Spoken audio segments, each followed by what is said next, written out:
In a press conference in Dubai, Roger Federer spoke about playing in difficult conditions against the wind. The Swiss faced several tough conditions in the Arab tournament last week, including the wind.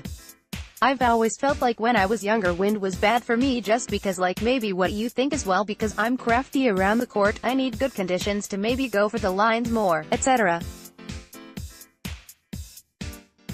said Federer. "I've learned how to toughen it out and also sometimes not play flashy tennis in these conditions, just stick with what you have, maybe be a bit more aggressive or more passive at times, just grind it out.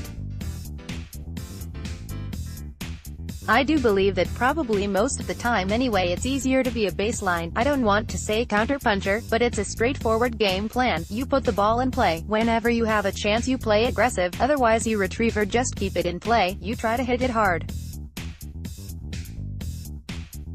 When you're an offensive player you're constantly asking yourself the question, your opponent the question. You have to come up with something. It's not always easy, especially in these conditions as you mentioned. That's when I change my game just a little bit, or I can actually also play through the wind sometimes and use it to the advantage.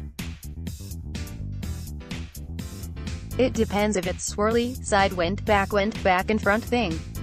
Then also what kind of opponent you have. Is he a big server? Is he a runner? Kind of matters a little bit.